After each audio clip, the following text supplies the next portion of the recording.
Bien, si uno quiere medir el largo de la mesa, el largo de la mesa la puede medir, por ejemplo, con un centímetro o con un metro, ¿no? Ponerle que les da 80 centímetros. Ahora, la realidad es que realizar una medición exacta y precisa que tenga el valor real a infinitas cifras decimales es físicamente imposible. Uno siempre va a tener cierta incerteza, ¿cierto? Que puede depender del instrumento de medición o puede depender de cómo uno realiza la medición, de cosas que varían durante el día, etcétera. Puede depender de infinidad de factores. Entonces siempre va a haber ahí una pequeña incerteza, bueno, justo 0,5, vamos a ser correctos. Vamos a ser correctos y poner la cantidad de cifras significativas correcta. Ahí está. Este valor me dice cuál es la incerteza en mi medición. O sea, yo lo que estoy diciendo con esto, uy, un segundo, no habré hecho silencio.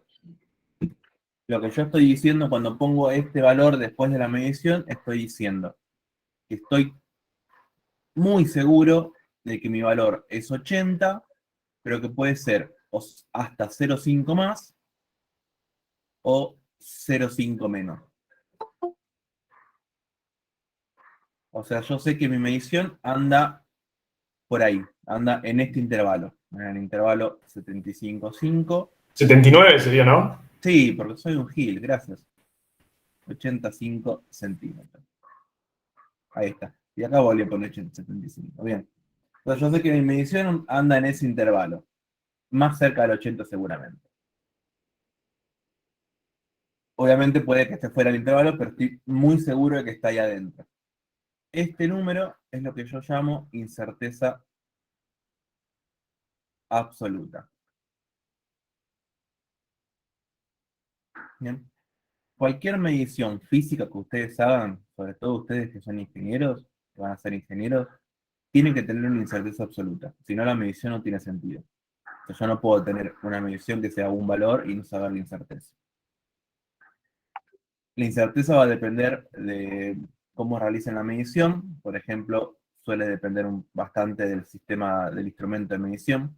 Si usan un centímetro con una mínima división de un centímetro, pónganle medio centímetro es una incerteza aceptable, pero también va a depender de cosas del día, o sea, de cómo uno realice la medición, de cómo uno apoye la regla, depende de cómo haga la medición, quizás depende de factores ambientales, como pueden ser la humedad o lo que sea.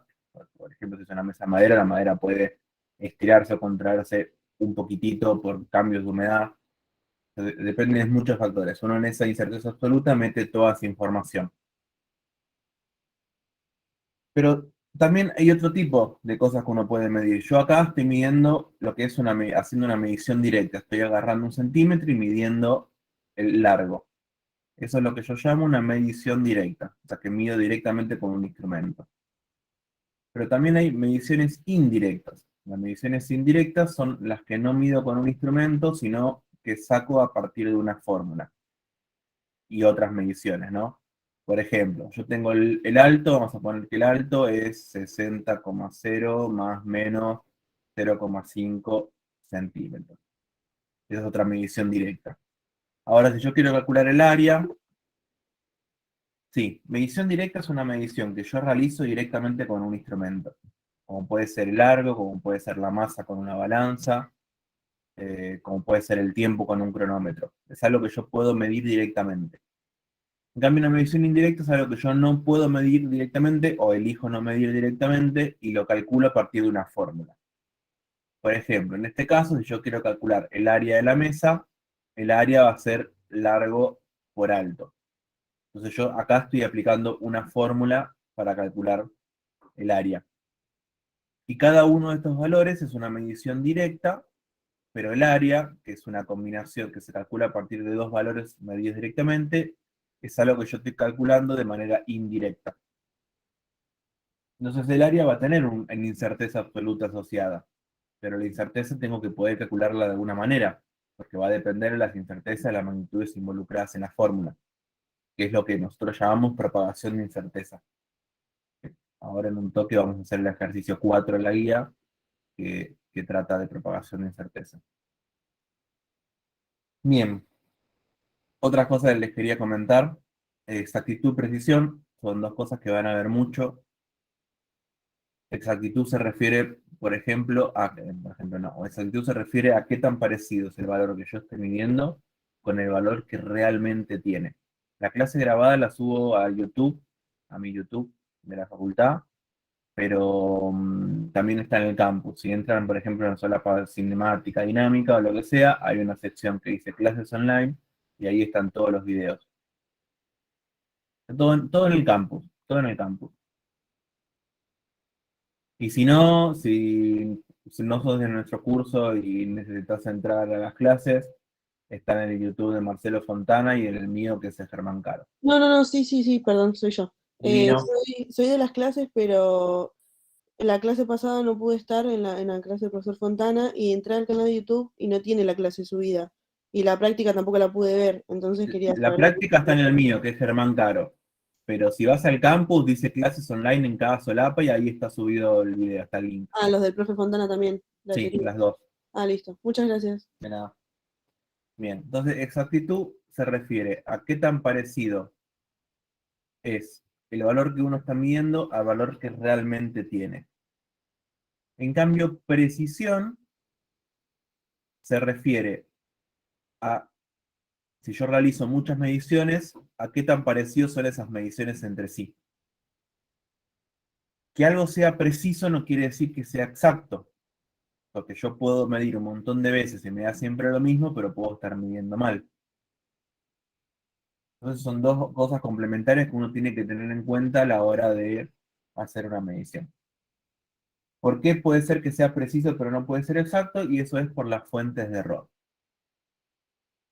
Las fuentes de error que les contaba antes, que vienen a la hora de hacer mediciones, pueden ser desde cosas ¿cómo es esto? Por parte del instrumento, pero se clasifican. Uy, la señal no estaba acá. Bueno, pueden ser sistemáticas. Las sistemáticas son errores en la manera que uno armó el experimento, que haga que tenga cierto error.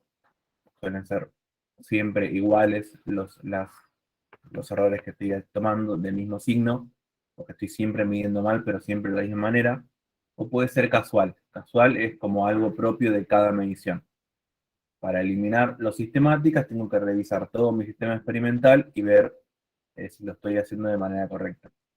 Las casuales, en cambio, que son casi aleatorias, porque dependen de cosas ambientales, de la persona que mide, etcétera, las elimino de manera estadística realizando muchas mediciones.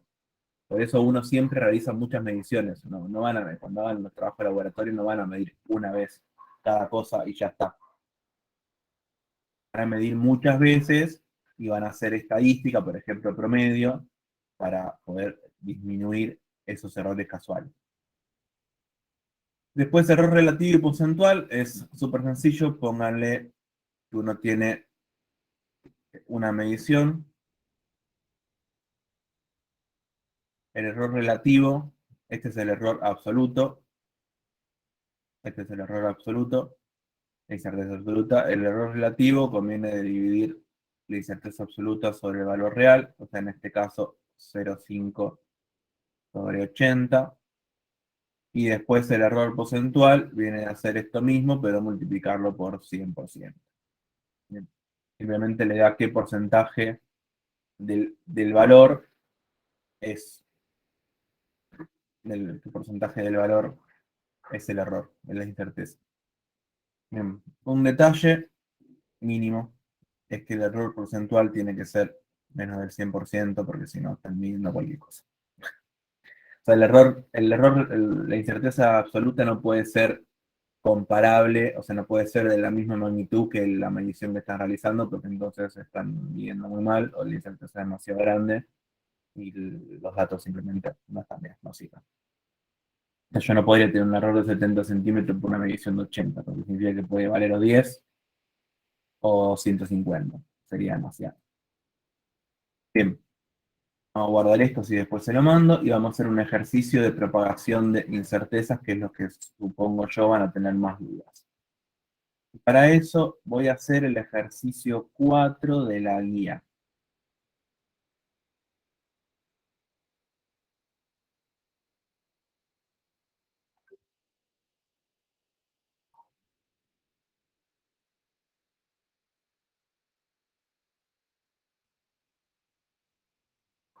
Si en algún momento quieren hablar y preguntar algo, así siento que no estoy solo, no me molesta. No, tranqui, tranqui, pase, se está entendiendo todo, por eso. Bien. Por el momento venimos tranqui. Ahora sí que tengamos que hacer derivadas parciales, vamos a ver cómo venimos. Bien. Entonces tengo un automóvil que se mueve con rapidez constante de 45 más menos 0,5 kilómetros por hora. El conductor ve un semáforo que se pone en rojo y el tiempo de reacción del conductor, o sea, el intervalo entre que ve la luz roja y que realmente frena, es de 0,7 segundos más menos 0,1 segundos. Y la aceleración es de 2 más menos 0,1 metros sobre segundo cuadrado. Y la velocidad habíamos dicho que era 45 más menos 0,5 kilómetros por hora. Bien. Entonces empecemos sin incertezas, como algo típico de un MRV. ¿Qué distancia sin considerar incerteza recorre el auto en el momento que el conductor ve la luz roja hasta detenerse? Bien, el problema está separado en dos partes. Está primero los 0,7 segundos en que todavía no llegó a apretar el freno y después el tiempo que sea que tarde en frenar por completo. ¿Qué distancia recorre en ese tiempo? Esto ya lo hicieron en el CBC hasta el cansancio, que es MRV, así que lo podemos hacer re sencillo. ¿Cómo calculo la distancia recorrida de los primeros 0,7 segundos? Es un MRU. Bien, 45 por 0,7. exactamente, pero tengo que pasar a metros sobre segundo, si no estoy inclinado. ¿Me quieren pasar 45 kilómetros por hora a metros sobre segundo? 12,5. Bueno, bien ahí la pregunta de preguntar cómo hacer. Bien, está perfecto. Entonces, para hacer 45 kilómetros por hora a metros sobre segundo, el truco sería, por ejemplo, un kilómetro son 1000 metros, ¿no? Entonces, 1000 metros es un kilómetro. Y después hora. Hora son 3600 segundos. Entonces, yo quiero el segundos abajo, 3600 segundos es una hora. Entonces, kilómetro con kilómetro, hora con hora, me queda 45 por 1000 dividido 3600. Y así paso a metros sobre segundo, y acá me hicieron la cuenta, se agradece mucho, es 12,5 metros sobre segundo. Bien, tengo que pasar también las incertezas de unidad. Entonces tengo 0,5 kilómetros por hora, ya sabemos ahora que se hace 0,5 por 1000 dividido 3600, y si me hacen esto, 0.14. pero 0.139. bien, metros sobre segundo. Perfecto. Entonces vamos a anotar en algún lugar, por ejemplo, acá, la velocidad es 12,5 más menos 0,139. Bien, detallazo. Acá yo voy a conservar las cifras significativas. Yo no nombré cifras significativas. Esto no tiene mucho sentido físico lo que estoy poniendo acá, porque tengo una cifra después de la coma en la magnitud, pero tengo tres cifras después de la coma en la incerteza. Entonces yo en realidad, si quiero ser consistente, lo que tendría que hacer es poner tres cifras después de la coma de mi magnitud. Lo voy a hacer así únicamente porque en realidad estaba en kilómetros por hora. Nosotros vamos a tomar la convención seguramente de tener tres cifras significativas o dos cifras significativas. O sea, en general solo vamos a conservar un lugar después de la coma cuando hagamos ejercicios, sobre todo en laboratorio.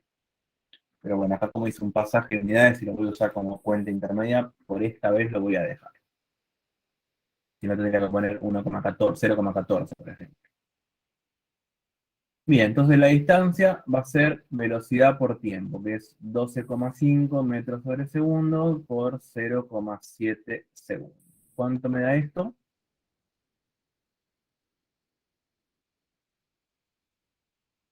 8.75 metros. Perfecto, 8,75 metros por segundo sobre segundo. Perfecto. Y ahora la distancia 2 es un MRV. ¿Cómo me quedaría la fórmula?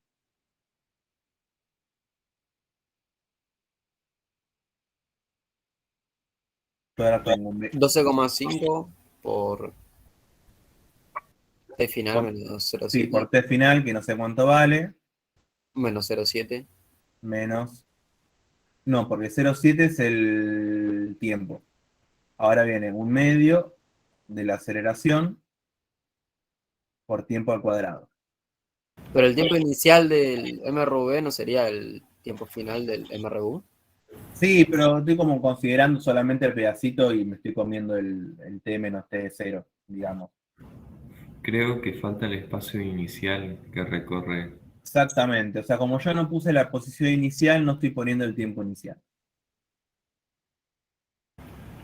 Sí, pero digo el tiempo inicial hasta que empieza a frenarse. No sé si se entiende. Claro, a ver si lo tendría que poner, pero fíjense esto, si yo me paro acá, esto es en 0,7 segundos, puedo empezar a contar de acá diciendo que esto es 0 y poner no el tiempo, no pongo ni el tiempo ni la distancia. Eso lo puedo hacer. Ah, entiendo, vas a sumar después de distancia 1 más Claro, T. después le voy a sumar el de 1. Claro, claro, está bien. Bien, y tenemos que calcular el tiempo que tarda. Yo sé cómo puedo calcular el tiempo, yo sé que la velocidad va a ser velocidad inicial menos aceleración por tiempo, o sea que la velocidad final es 12,5 metros sobre segundo menos 2 metros sobre segundo por tiempo final. Yo sé que se detiene por completo cuando la velocidad final es 0. Por lo tanto, 0 es igual a 12,5 metros sobre segundo menos 2 metros sobre segundo por tiempo final. Un segundito, chicos.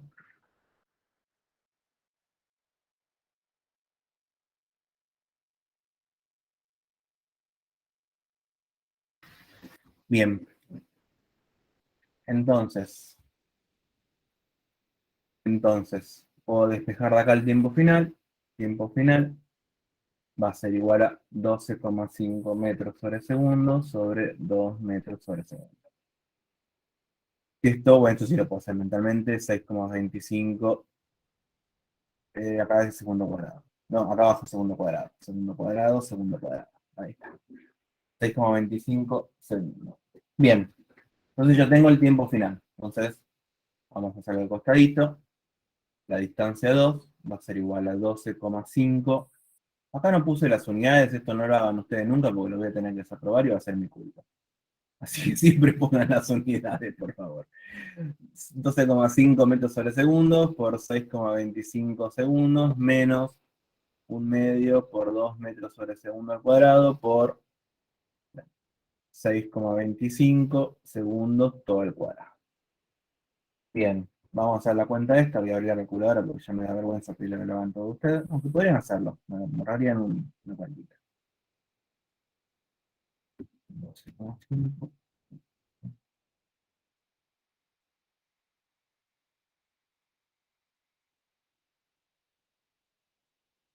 Bueno, díganme en cuánto les da esa raíz.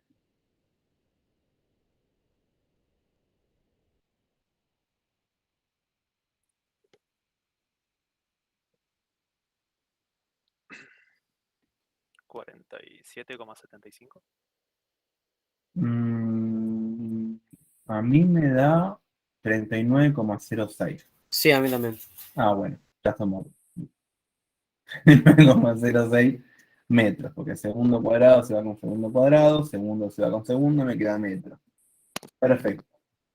Hasta acá, nada, es un MRV del CBC, no ganamos absolutamente nada. Ahora donde vamos a ganar es que tenemos que calcular las incertezas. La incerteza de esta medición. Pues yo quiero calcular, bueno, perdón, ahora hay que sumar las dos distancias, ¿no? Pero no rompamos la cabeza, vamos a la incerteza. O sea, yo quiero medir la distancia, pero ahora la distancia es una medición indirecta, porque la estoy midiendo a partir de una fórmula y donde mis datos medidos son la velocidad y la aceleración. Y yo quiero calcular cuál es la incerteza. Entonces, acá viene propagación de incertezas usando derivadas parciales. Bien. Ahí está. Empecemos.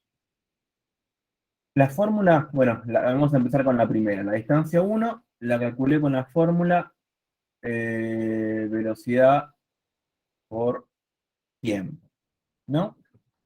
Así calculé yo la distancia 1, donde mi velocidad mi velocidad, perdón, no, mi velocidad que hay es 12,500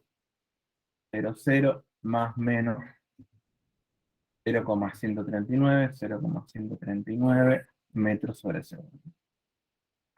Y donde mi tiempo es 0,7 más menos era 0,1, ¿no? 0,1 segundos.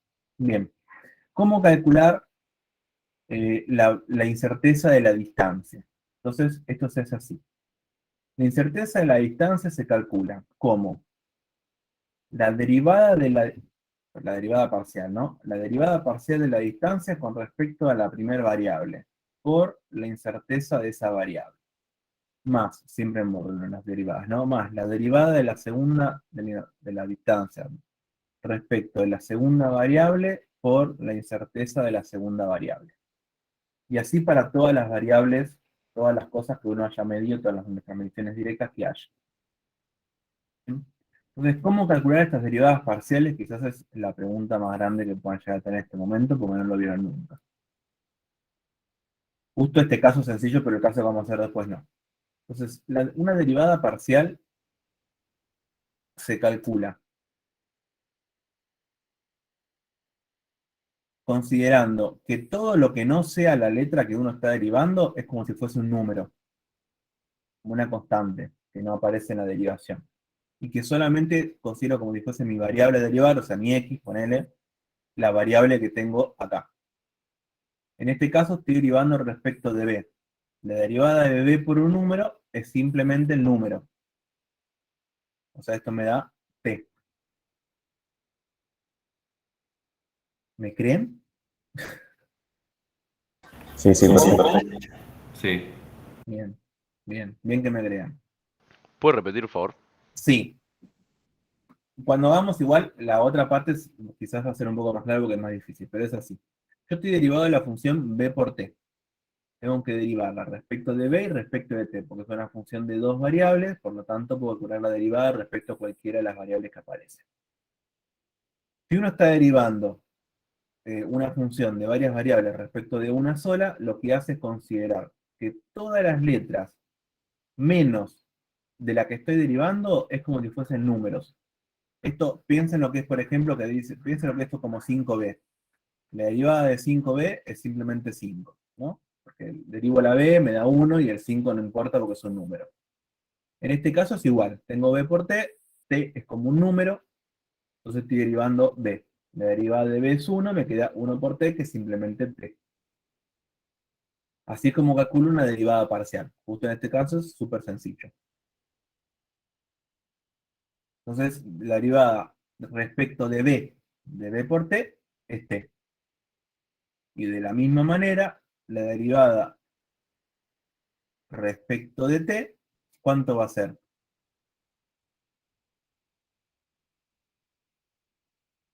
B. B, exactamente. Porque ahora b va a ser un número y t va a ser la variable. La derivada de t vale 1, me queda simplemente b.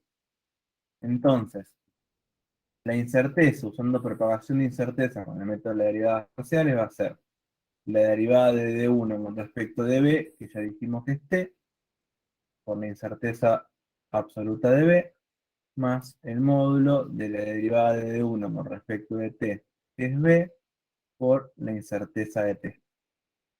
Y ahora simplemente reemplazo. T es 0,7 segundos, módulo.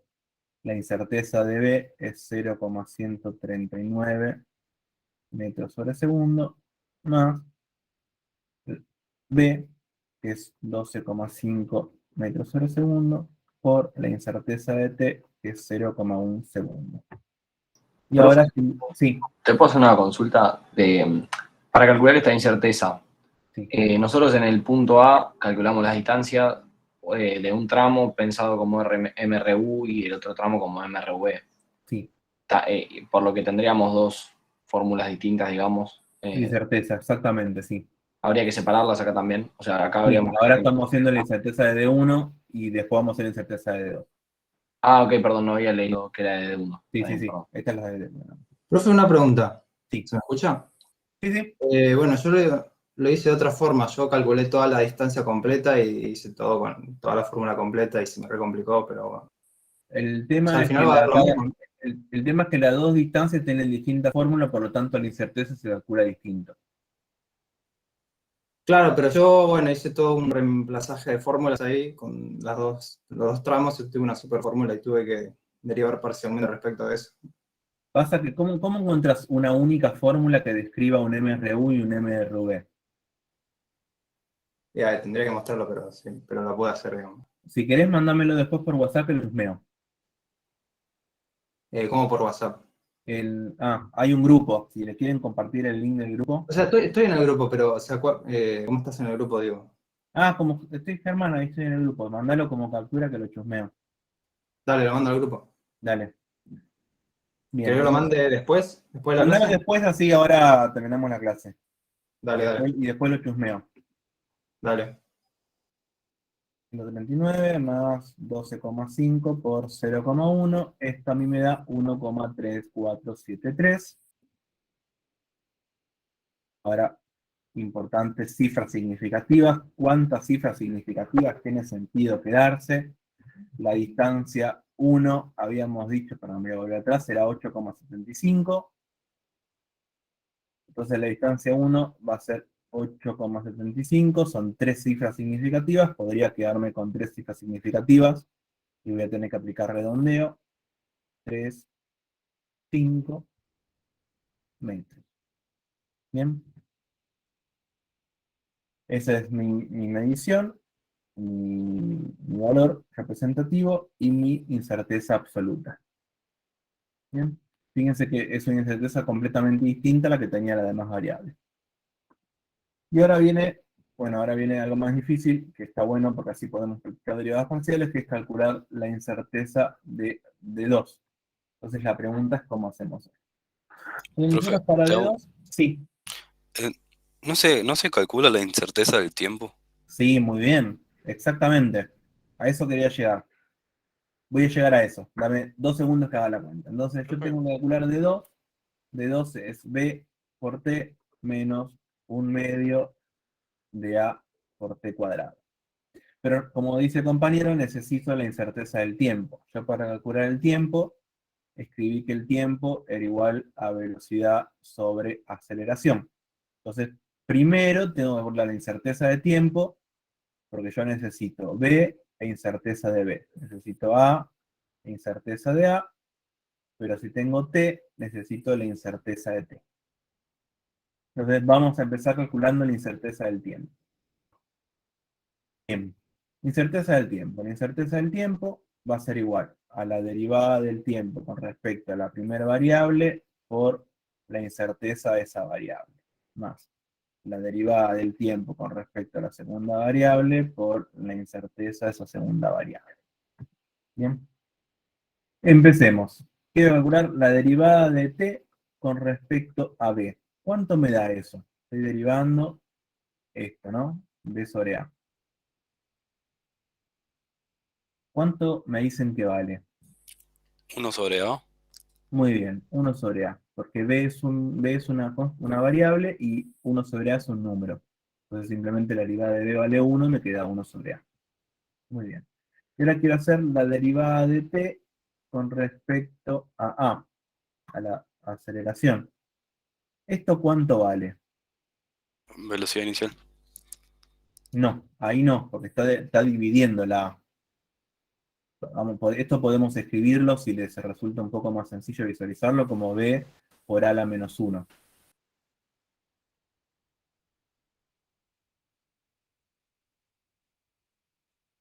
Sería menos 1 por 1 sobre a cuadrado. Menos 1 por Digo bien. a cuadrado, bien. Y la b que simplemente vuelve a aparecer porque es un número. Muy bien. ¿Todos entendieron esta derivada? No, ¿puedes repetir, por favor? Sí. Puedo repetir. Bien, vamos de vuelta. Yo lo escribí como b por a la menos 1. Lo puedo escribir como más separado, así como con un espacio grande. Y vamos a derivar esto. La derivada de esto, bueno, b es un número. Si es un número lo puedo sacar para afuera de la derivada. Como que no necesito preocuparme por eso. Porque no estoy derivando respecto de b. Pero después tengo que derivar respecto de a. La derivada de a a la menos 1 es bajo el exponente y al exponente le resto 1. Esto me queda menos b y la a la menos 2 es lo mismo que 1 sobre a cuadrado.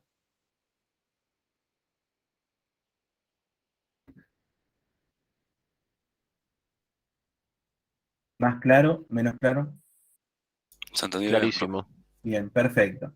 Entonces, la incerteza del tiempo es la incerteza, la derivada de t con respecto de b, que es 1 sobre a, por la incerteza de b, absoluta de b, más el módulo de menos b sobre a cuadrado, importante el módulo, por delta a.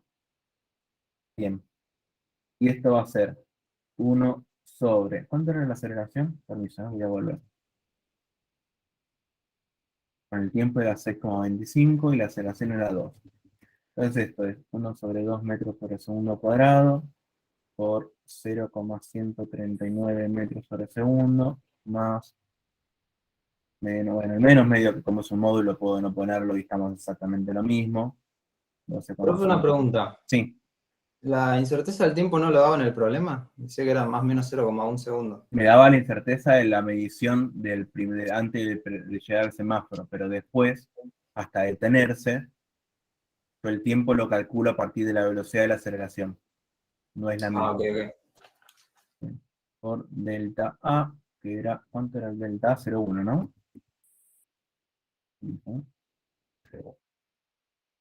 0,1 metros sobre segundo. Bien.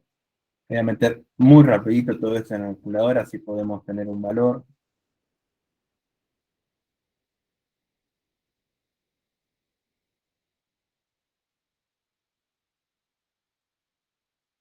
Me da 0,382. 0,382 segundos, porque es un tiempo. Bien. Entonces el tiempo 2, podemos llamarlo, era 6,25 más menos, con la misma cantidad de cifras significativas, 0,38 segundos. Bien. Y ahora vamos a hacer lo otro. Vamos a calcular la incerteza, no sé, bueno, estamos medio justo de tiempo porque hay que hacer un montón. Voy a calcular la fórmula de incerteza y no vamos a reemplazar por los números. Cosa de ganar un poco de tiempo y que los compañeros puedan Profe, seguir. hago una consulta rápida. ¿Qué pasa si la incerteza no es, digamos, simétrica? Bien, esa es una muy buena pregunta que corresponde a la materia estadística y que Dale, en perdón. realidad cuando los valores son aleatorios, o sea, cuando la incerteza, cuando la medición, uno asume que son mediciones casuales, ahí está, casuales, son aleatorios. Cuando son aleatorios, la distribución de mediciones es como una campana de Gauss, que es la distribución que corresponde a medidas aleatorias con un valor representativo. La campana de Gauss es simétrica. Si los errores son realmente aleatorios, tienen que ser iguales a ambos lados. De no serlo, tienen que usar métodos estadísticos para representar de alguna manera ese valor. Claro, pero existen casos donde no, yo tengo Existen más 8 perfectamente. menos 1. No, más menos 8. Existe perfectamente. En tal caso, tendrán que meterse con herramientas mucho más complicadas que las que estamos viendo nosotros ahora. Ah, ok, gracias. Bien, vamos a escribir la fórmula de incerteza para D2. D2 era velocidad por tiempo menos un medio de aceleración por tiempo al cuadrado. Entonces, la incerteza de D2 es la derivada de D2 con respecto a B por la incerteza absoluta de B más la derivada de D2 con respecto a T por la incerteza absoluta de T más la derivada de D2 con respecto a A por la incerteza absoluta de A. Hagamos cada una. Vamos a derivar con respecto a B. B por T menos un medio de A por T cuadrado. ¿Se animan a decirme cuánto vale esto?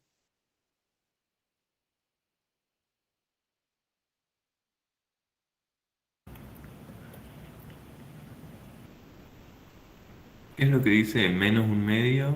Sí, por copiarlo apurado no se entiende nada. Lo voy a poner prolijo. Escribí la fórmula de D2. Es un medio de A por T cuadrado. Ahí está. Te queda. T, exactamente. Por T a T, porque esto no depende de B, por lo tanto su derivada vale 0, porque es como un número. Y B por T, T es un número, B es la variable, me queda 1 por T. Perfecto. La derivada con respecto a T de B por T menos un medio de A por T cuadrado. ¿Esto cuánto vale? B menos A por T. B menos A por T. Muy bien. Muy bien. Por último, la derivada con respecto a A de exactamente la misma fórmula. ¿Cuánto vale? Menos T cuadrado sobre 2. Muy bien. Excelente. Entonces, la incerteza absoluta de D2 va a ser igual al módulo de T por la incerteza de B más módulo de B menos A por T por la incerteza de T más, ya como el signo menos porque estoy dentro de un módulo, T cuadrado sobre 2 por la incerteza de A. Listo. Entonces simplemente reemplazo por todos los números que ya tengo y me va a dar cuánto vale D2 y cuál es su incerteza. Este es el método de calcular incertezas con derivadas parciales. Como para que lo entiendan un poco, para que lo visualicen, es como hacer un polinomio de Taylor de orden 1, o una aproximación rectilineal o plano tangente, y quedarme con el primer término del desarrollo en Taylor. Cuando vean el desarrollo en Taylor en matemática, análisis, no me acuerdo cómo se llama la materia que tienen ustedes de matemática, van a ver que esto es un Taylor, esto que está escrito acá, no es otra cosa que el primer término del desarrollo de Taylor que está asociado al plano tangente. Perdón, ¿podrías repetir por qué queda menos t cuadrado dividido 2? Sí, estoy derivando respecto de A. Este término no tiene A, así que su derivada vale 0. Y este término, la derivada de A vale 1 y el resto es número. Entonces me queda menos un medio de T cuadrado. Genial, gracias. De nada. Lo único que, bueno, ya lo hicimos en la primera parte, no lo hicimos ahora, es calcular el error relativo y porcentual. Eso, una vez que tengan, ustedes van a tener que B2 va a ser un valor representativo más una incerteza absoluta.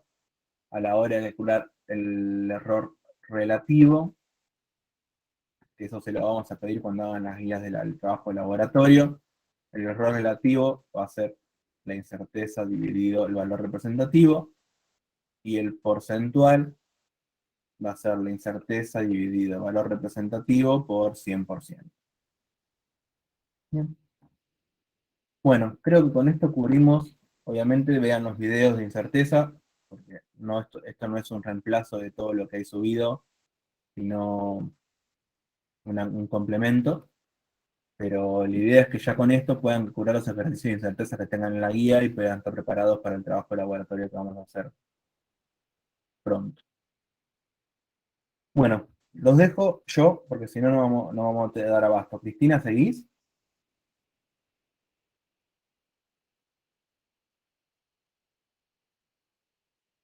¿Estás por ahí, Cristina? Ahí está, estaba muteada, perdón. Bueno, vamos a trabajar con la guía. Vamos a entrar ahora en dinámica. Es decir, ustedes han visto, o sea, en el CBC vieron dinámica. Pero, bueno, vamos a hacer un repaso de lo que es diagramas de cuerpo libre. Bueno, acá ya me ubiqué en el problema. A ver, me voy a visualizar, porque, bueno, vamos a trabajar en una pizarra. A ver, esperen, ahí ya está, listo. Bueno. Entonces, vamos a trabajar con el problema 13 de la guía de problemas haciendo diagramas de cuerpo libre. Es decir, primero, o sea, como hoy entré y entró Germán, no les dije buenos días a todas y todos. ¿Cómo están, Perdón, chicos? el problema 13. Sí, de dinámica. Ok. ¿Cómo están? ¿Cómo se sienten con la materia? Muy bien, muy bien. Bueno, me alegro. Bueno, yo tengo la guía en el celular. Vamos a trabajar con diagramas de cuerpo libres. Bueno, ustedes saben que el movimiento de los cuerpos, o un cuerpo está quieto, a ver si tengo una caja por acá, ¿no?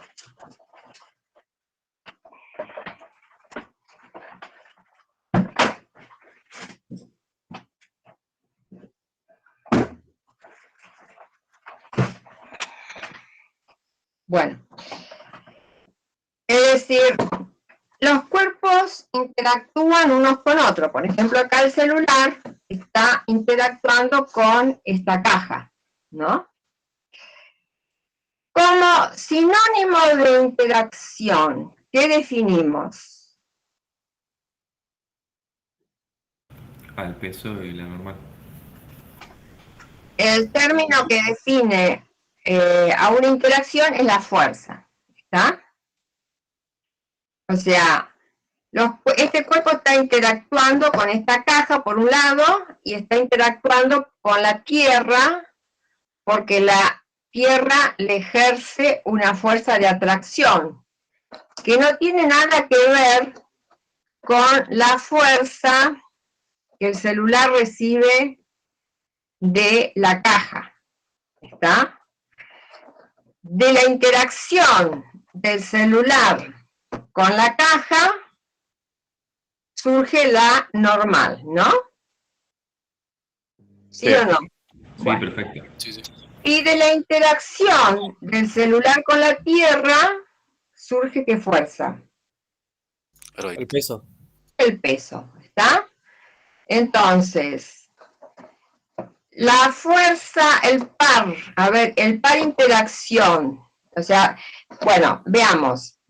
Hacer un diagrama de cuerpo libre significa aislar el cuerpo, ¿no? Es como que el cuerpo estuviera suspendido en el aire y reemplazar las interacciones por fuerzas, ¿está? Bueno, entonces vamos a ir directamente a uno de los casos. Vamos a ir, por ejemplo, al 3, donde el cuerpo está en un plano inclinado, ¿no? Porque el caso primero es muy simple, ¿no? Es como el caso del celular, que está apoyado en una mesa. Entonces, el diagrama de cuerpo libre para este cuerpo dijimos que es el peso de la interacción del cuerpo con la tierra y la normal que le ejerce el piso. El par de interacción acá del peso, ¿dónde está? En En el centro de la Tierra. En el centro de la Tierra. MAG asterisco. ¿Y el par interacción de la normal? En el piso. No tiene nada que ver el peso. Son dos interacciones diferentes. No, el piso. Está en el piso, está, gracias. Es decir, es la fuerza que el cuerpo le ejerce al piso. ¿Está? Que la normal después sea igual al módulo del peso, surge de plantear la ecuación de la segunda ley de Newton de dinámica. Newton desarrolló toda su teoría en una pandemia. Bueno, entonces vamos a un caso más complejo, porque esto es muy simple para ustedes, porque ya lo vieron en el CBC. La de la peste negra, ¿no? ¿Qué? La pandemia de la peste, ¿no? Ah, sí, sí, sí. Bueno, vamos al caso 3, donde el cuerpo está en un plano inclinado. Bueno, algo que nunca deben hacer es rotar el diagrama de cuerpo libre. Si el cuerpo está en un plano inclinado, se lo dibuja así, ¿está? No lo rotan. ¿Por qué? Bueno, ahora vamos a ver. ¿Cuáles son las fuerzas a las cuales, o mejor dicho, las interacciones? Porque lo que primero nosotros nos fijamos primero en las interacciones y después reemplazamos esas interacciones por fuerzas. Entonces, ¿con quién interactúa ese cuerpo? Con el piso. Con el piso. Entonces, ¿qué hay de la interacción con el piso? Fuerza de rozamiento y una normal. La normal, el tema que acá no habla de rozamiento, ¿está? O sea, este es un problema abierto donde no habla de rozamiento. Entonces, en principio, como no dice que hay rozamiento, yo no pongo rozamiento. Ahora vamos a ver en qué caso ponemos rozamiento. ¿Qué otra interacción tiene? Con la tierra. El peso. El peso. Y el peso se dibuja siempre dirigido hacia el centro de la Tierra. ¿Está? Nunca hagan esto de rotar el diagrama de cuerpo libre, porque muchos rotan el diagrama de cuerpo libre y esto lo consideramos mal. ¿Está? No sé dónde aprenden a rotar los diagramas de cuerpo libre. ¿Está? Bueno, entonces, ahí ya la normal no es igual al módulo del peso, el módulo de la normal. La normal es solamente una componente del peso, ¿está? Es decir, sería, vamos a poner acá, mg, entonces, la normal es igual a esta componente del peso.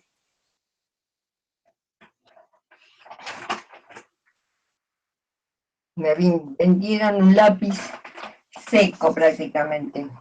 Bueno, la normal es igual a esa componente del peso.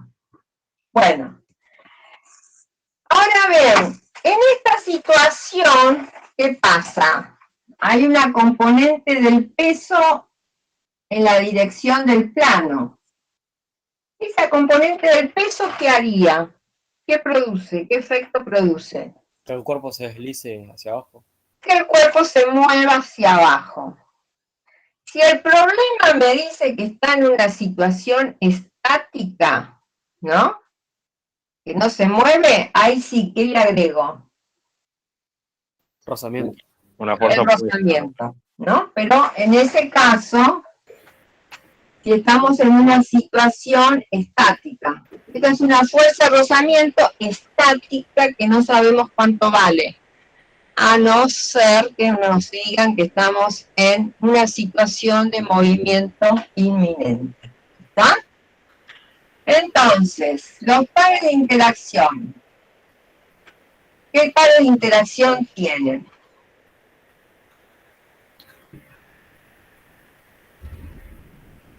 La normal en peso. el plano inclinado. A ver, ¿cómo?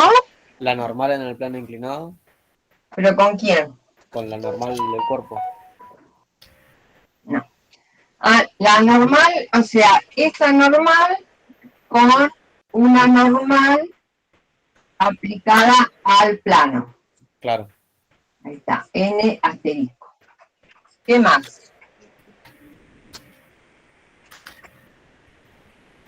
La de la tierra con el piso. El peso O sea, la Tierra también es atraída, entonces mg asterisco, entonces mg con mg asterisco son pares de interacción. ¿Y qué otras fuerzas? Si estamos... Las dos que me quedan. ¿Qué? Las dos que me quedan. No, esta surge de una descomposición, la fuerza es esta. O sea, la fuerza es la fuerza peso. Y hay una fuerza que lo empuja hacia abajo y otra, una tensión, un rozamiento hacia arriba. O sea, las fuerzas, en una situación estática tenemos la normal, el peso y la fuerza de rozamiento. No tengo más fuerzas. Porque la componente del peso, esta componente peso contrarresta la normal. Y la componente esta del peso, para que el cuerpo esté quieto, se contrarresta, o sea, se anula con la fuerza de rozamiento. Pero la fuerza es la fuerza peso. No puedo decir que tengo dos fuerzas más. Tengo tres fuerzas, la normal, de la interacción del cuerpo con el plano, el peso de la interacción del cuerpo con la tierra, y en una situación estática aparece el rozamiento. Entonces, ¿dónde va a estar el par interacción de esa fuerza de rozamiento? En el cuerpo. En el plano, ¿está? Pero tiene que quedar bien claro que la fuerza peso está siempre dirigida al centro de la Tierra, ¿no? No pueden girar el diagrama de cuerpo libre, y al descomponerse esta fuerza, la componente en la dirección perpendicular al plano, ¿no? Tiene igual módulo que la normal, porque el cuerpo no se hunde, o sea, está sobre el plano. Entonces, esta componente de la fuerza peso tiene igual módulo que la normal. Y la componente de la fuerza peso en la dirección horizontal va a tener igual módulo que el módulo de la fuerza de rozamiento, porque está en una situación estática. Si no tuviera esta fuerza de rozamiento, el cuerpo desciende sobre el plano. Pero bueno, este es un problema abierto, porque lo que lo que se pretende es que ustedes identifiquen las fuerzas y los pares interacción, y sepan hacer bien los diagramas de cuerpo libre. Porque en dinámica, para probar el problema del parcial, es fundamental que tengan el diagrama de cuerpo libre, ¿no? Y después, para plantear las ecuaciones, tienen que establecer un sistema de referencia. Si tienen un plano inclinado, ¿cómo ubicarían el sistema de referencia y el sistema de coordenadas?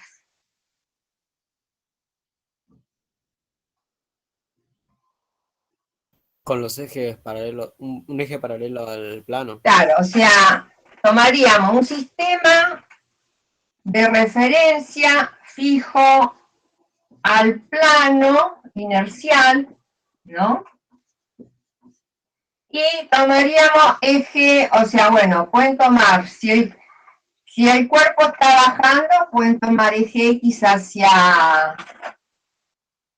la izquierda, hacia abajo, y el eje Y hacia arriba.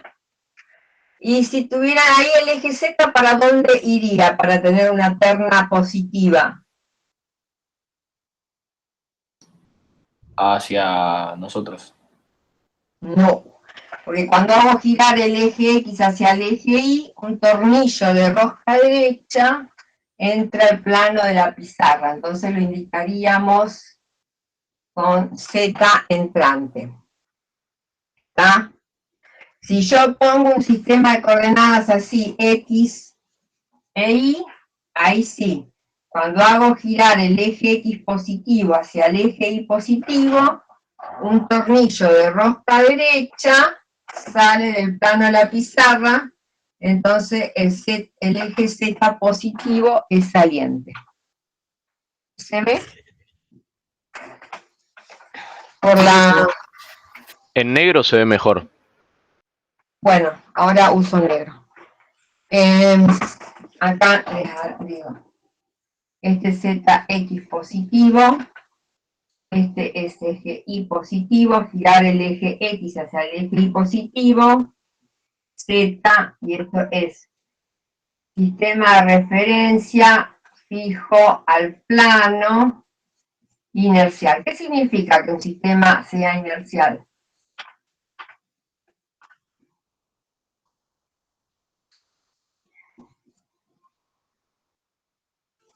Que rigen Inercial que rige las leyes de las Newton. leyes de Newton. Y para que rijan las leyes de Newton, ¿cómo tiene que ser el sistema? No estar acelerado ni... Muy bien, ahí está. Esa es la respuesta. Un sistema de referencia inercial es un sistema que no está acelerado. Entonces, observen, cuando hago girar el eje X positivo hacia el eje Y positivo, un tornillo de rosca derecha entra al plano de la pizarra, entonces esta terna directa sería con un eje Z entrante, o sea, eje X, ya acá en el plano, eje Y perpendicular y entrante al plano de la pizarra Z. Y acá, cuando hago girar el eje X positivo hacia el eje Y positivo, el eje Y el eje Z es así. Esto es un punto. Un punto indica que la flecha sale, sería la punta de la flecha, ¿no? Y cuando hacemos esta cruz, estamos indicando que la flecha entra, ¿está? Bueno, entonces, esto es un poco repaso y aparte para plantear las ecuaciones dinámicas. Bien, entonces ahí tenemos el diagrama del cuerpo libre. Vamos a pasar vamos a pasar a otro cuerpo, a otro sistema, mejor dicho. ¿Se entiende hasta acá? Sí. Muy bien. Sí. Sí, porque nosotros estamos para ustedes. Entonces yo tengo el cuerpo B, el cuerpo A. El cuerpo A dice que acá hay una fuerza externa F, y acá sobre B está apoyado en el piso. El tema es que primero vamos a hacer los diagramas de cuerpo libre sin rozamiento, porque no me dice que hay rozamiento. Y después vamos a considerar la situación estática y las fuerzas de rozamiento que son necesarias para que el sistema esté quieto, porque o sea, en ningún lado del enunciado dice, para las siguientes situaciones realizar el diagrama de cuerpo libre para cada cuerpo, explicar los pares de interacción. ¿Está? Bueno, hoy vamos a, recién en el último caso, en el 6, dice, en este caso analizarlo con y sin rozamiento. Bueno. Bien, entonces, ¿qué hacemos? Diagrama de cuerpo libre de A. Siempre conviene hacerlo todo por separado, ¿no? Y vamos a hacer diagrama de cuerpo libre de B, por acá. Bueno, entonces vamos a empezar por B, que no tiene fuerzas, sí tiene fuerzas externas, que es el peso. Bueno, sobre B, ¿qué actúa? ¿Se ve, chicos? Sí, se ve. Excelente. ¿Se ve? Bueno, díganme si no se ven, porque, o sea, tengo una lámpara y yo veo como un reflejo. Pues si ustedes ven bien, bárbaro. Bueno, sí, ¿qué por eso. fuerzas actúan sobre B? O sea, ¿con quién? O sea, lo primero que hay que preguntarse es, ¿con quién interactúa el cuerpo? Esa es la primera pregunta. Con A y el plano horizontal. Con A, Y el plano horizontal donde está apoyado. el plano horizontal, ¿y con quién más? Con la Tierra. Con la Tierra. Bueno, entonces, de la interacción con la Tierra tengo mb por g. De la interacción con el piso, tengo una fuerza ¿hacia dónde? Hacia arriba, lo normal. Arriba. Hacia arriba.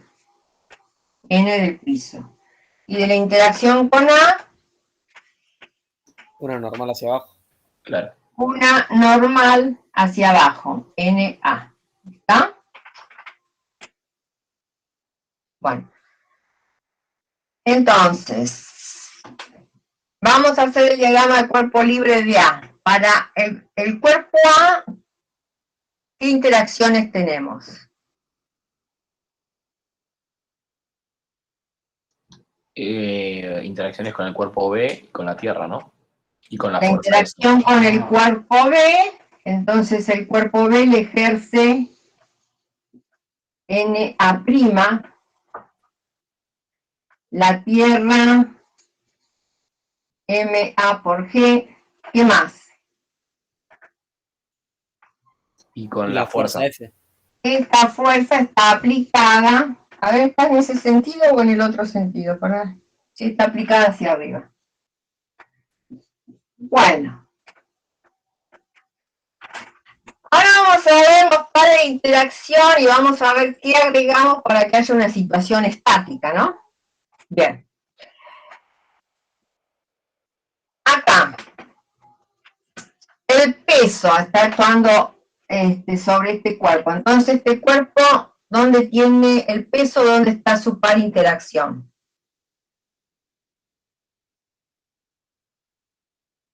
En el En cuerpo. el centro de la Tierra. En el centro de la Tierra. En el centro de la Tierra. MAG asterisco. Bien. NA', ¿dónde está su par interacción? Ahí estaría en B.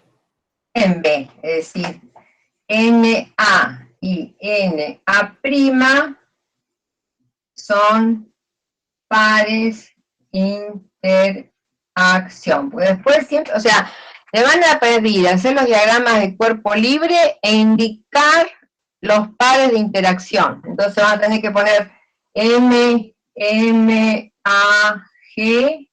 y MAG asterisco. NA y N'. ¿Y F? ¿Dónde está el par interacción? ¿NA? No. No. La fuerza F, esa es la fuerza aplicada en A, pero el par interacción está aplicado en otro cuerpo. Sí, en el que lo estaría haciendo. Claro, es decir, puede ser una persona, qué sé yo, un agente externo. Un agente externo, F'. Entonces, Profe, eso que anotó arriba no se ve.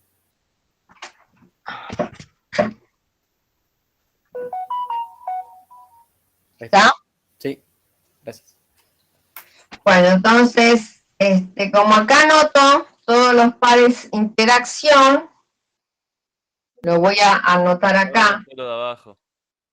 ¿Qué?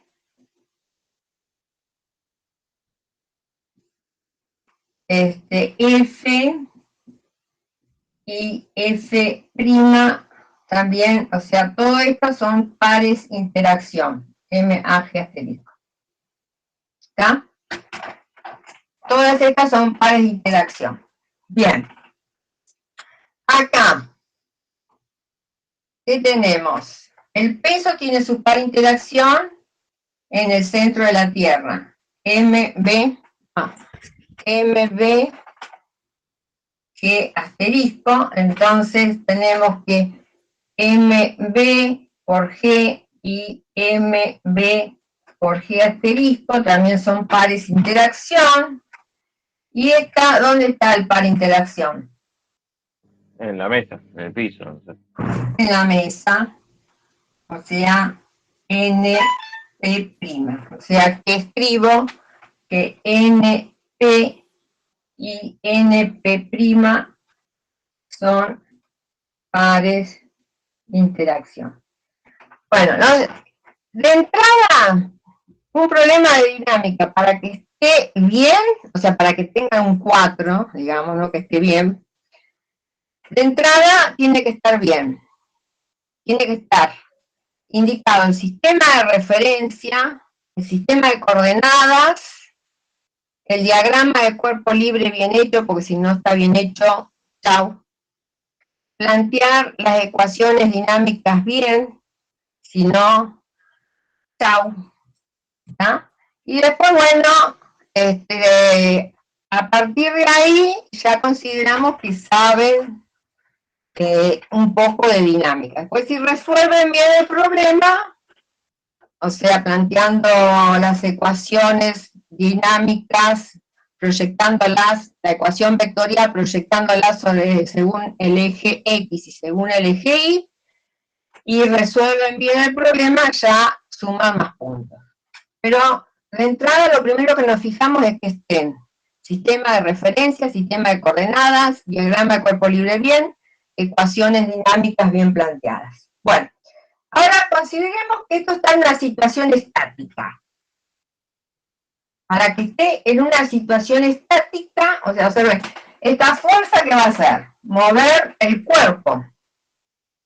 ¿Qué pasa? La componente vertical de esta fuerza y de la normal se va a compensar con el peso. Pero, ¿qué tiene que aparecer acá? Para que no se mueva. Una fuerza que se oponga. Y esa fuerza, ¿qué va a ser? Una fuerza de rozamiento Sobre B. entre A y B. Entre A y B. Entonces, si acá aparece una fuerza de rozamiento entre A y B, ¿acá qué va a aparecer?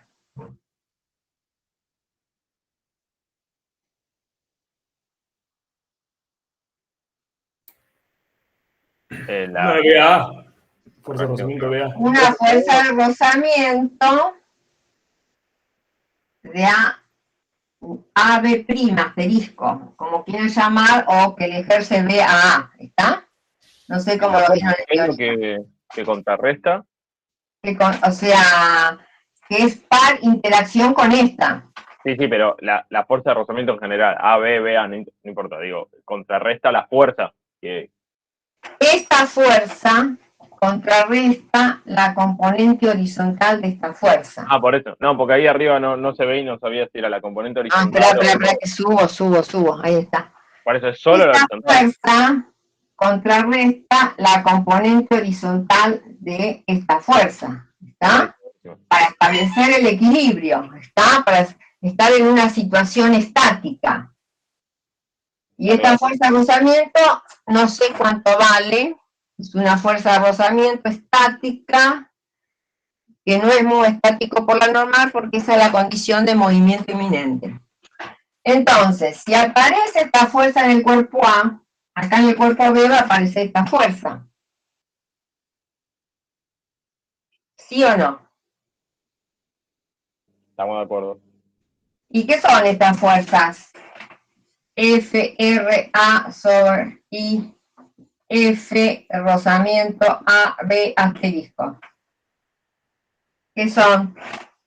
Por interacción. Pares de interacción. Bien. Ahora tengo otra cosa, esta fuerza de rozamiento para acá y esto está quieto. Bueno, podría ser que, o sea, que esta superficie fuera lisa, pero bueno, acá yo hago sumatoria de fuerzas, me va a quedar esta fuerza igual a masa por aceleración. Entonces, ¿qué tengo que decir? ¿Qué va a haber acá para que esto esté quieto? Para que no tenga resultante de fuerza en la dirección del eje X. Otro rozamiento. Fuerza de rozamiento de B y el piso. Y el par interacción va a estar acá. F, rozamiento, B, piso, asterisco, y listo. ¿Está? Bueno, vamos a ver ¿se entiende esto? Porque le van a preguntar siempre, o sea, el diagrama de cuerpo libre tiene que estar bien hecho. Después, si quieren, la fuerza la llevan a un sistema de ejes coordenados y para plantear las ecuaciones dinámicas según los ejes X e Y. ¿Listo? Vamos al último caso. ¿Y qué evita que el cuerpo A no se levante? ¿Qué evita que no se levante? El peso. Claro, el peso. Y porque acá yo voy a plantear, supongamos el ángulo alfa, a ver dónde está. El ángulo tita o phi lo marca acá. Entonces, es decir, el tema se plantea así la cosa. Suponete, este es el sistema de referencia fijo a laboratorio, inercial o a la mesa, y este es el eje Y positivo. Entonces, esa fuerza F la puedo escribir como menos F coseno de tita por el versor Y, más F seno de tita por el versor J. ¿Está? Bueno. Y por otro lado, como tenemos que sumatoria de fuerzas es la derivada de M por B respecto del tiempo, pero vamos a trabajar con sistema de masas constantes, entonces la masa por la derivada de B respecto del tiempo, y esto es la masa por la aceleración. Entonces me queda F más MA asterisco más MAG más fuerza de rozamiento entre A y B igual a 0 si está en una situación estática, si el cuerpo no se mueve. ¿Está? En una situación estática. O sea, o también se podría mover con velocidad constante, ¿no? Pero bueno, vamos a considerar que está quieto, entonces eso igual a 0. Entonces, según el eje X, ¿qué tengo? Menos F coseno de tita más la fuerza de rozamiento entre A y B igual a 0. Y según el eje Y, ¿qué tengo? F seno de tita más NA' menos MA por G igual a 0. Entonces, esta fuerza de rozamiento y la normal van a compensar al peso. Claro. O sea, después el valor este valor de la normal va a surgir del planteo de estas ecuaciones para el cuerpo B. Pero esta es la forma de trabajar.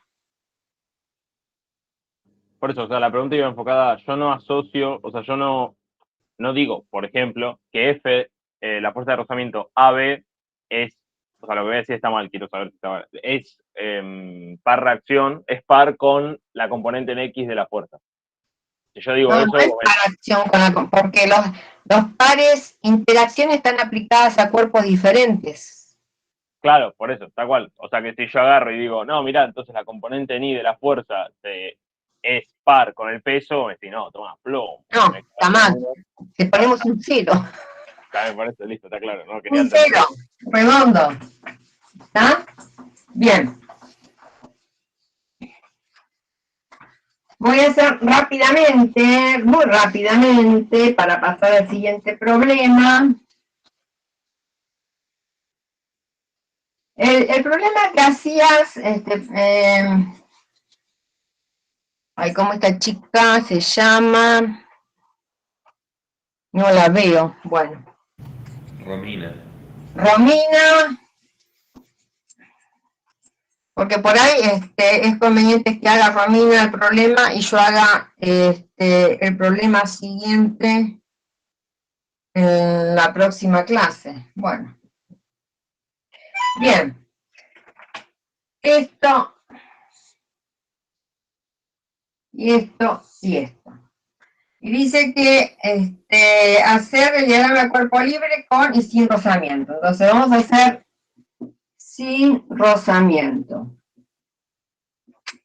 Estamos aplicando esta fuerza. Entonces, el diagrama de cuerpo libre es este cuerpito. Si no hay rozamiento, ¿qué fuerzas tenemos? ¿Con quién está interactuando ese cuerpo? O sea, lo primero que hay que pensar, ¿con quién interactúa? ¿Se ve? Con la pared. Con la pared. Entonces acá aparece una normal que le ejerce la pared. ¿Qué más? Con la fuerza y con la tierra también. La fuerza que la ejerce un agente externo y de la tierra el peso. ¿No? Entonces, los pares de interacción son en el centro de la tierra, mg asterisco. ¿Qué más?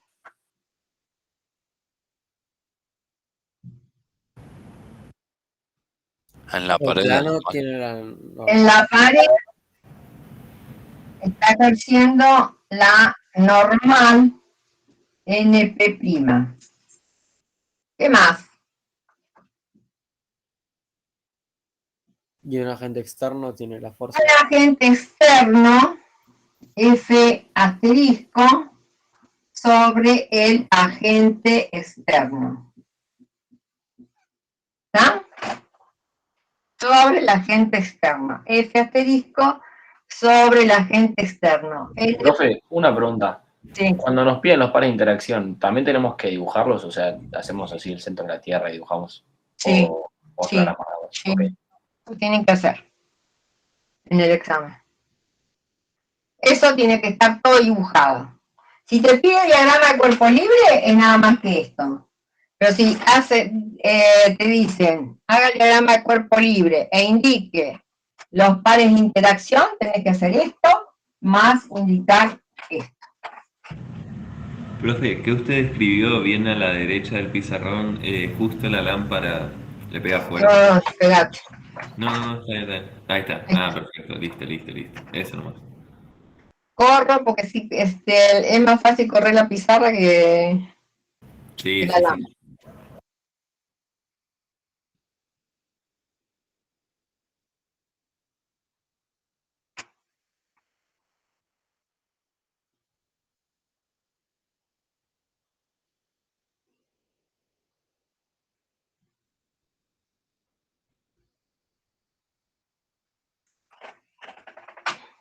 Bueno, ¿qué otra cosa? Bueno, ahora vamos al rozamiento. ¿Qué pasa? El rozamiento va a estar entre este cuerpo y la pared. ¿Y qué va a evitar el rozamiento? Que se caiga el cuerpo. Que se caiga el cuerpo, ¿está? Entonces, la fuerza de rozamiento va a estar hacia arriba. Y acá, el par interacción va a estar en la pared, fuerza de rozamiento asterisco, ¿está?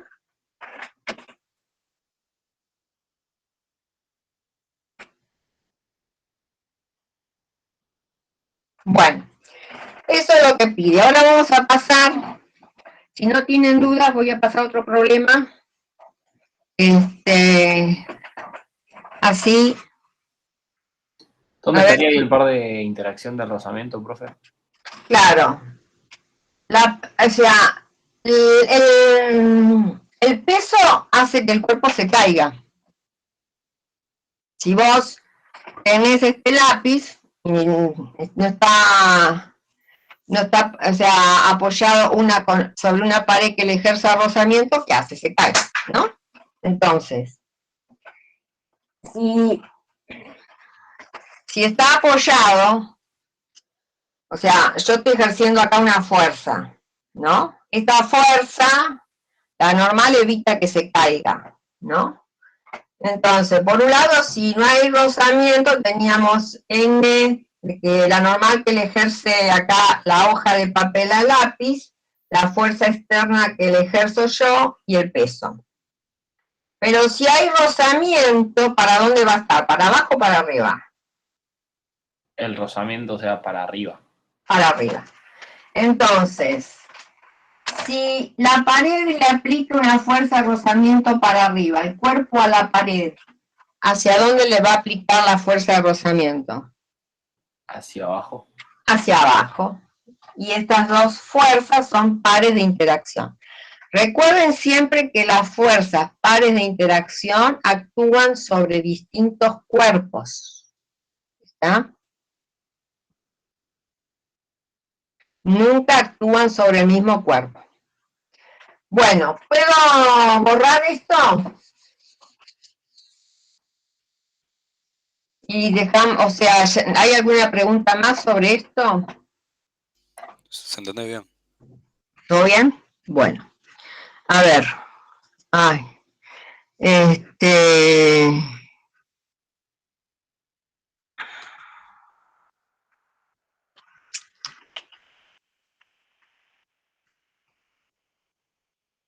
bueno, esto está en Power. Voy a poner presentar una ventana.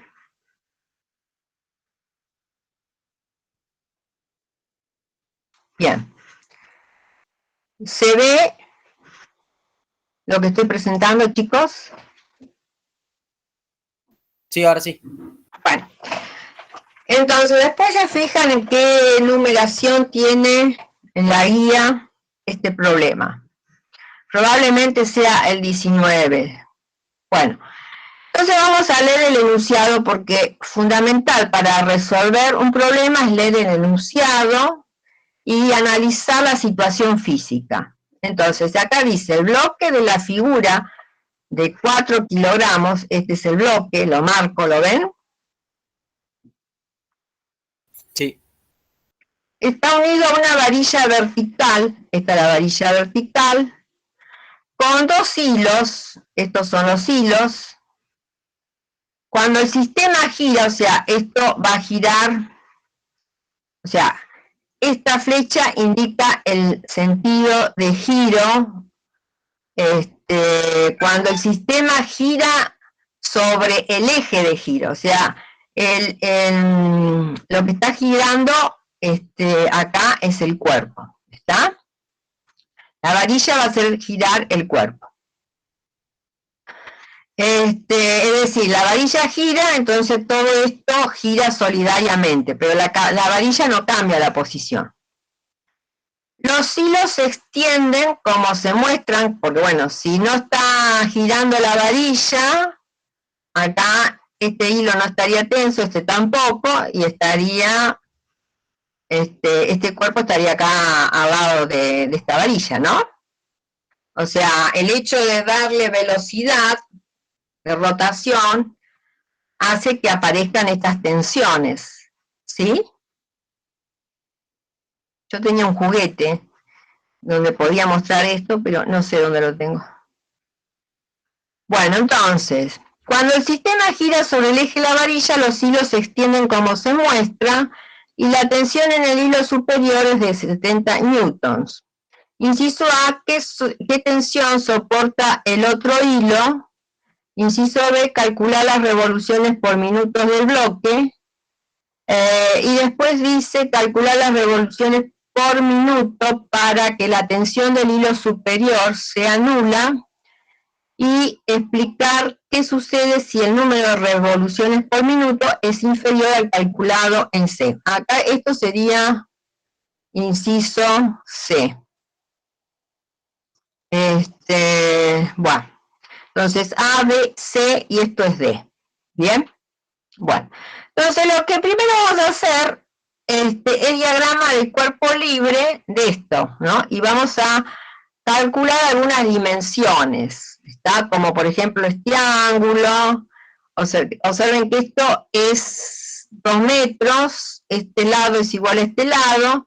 Si yo acá hago una horizontal, tengo 2 triángulos rectángulos, ¿no? Hipotenusa, cateto 1 metro, y este cateto no sé cuánto vale.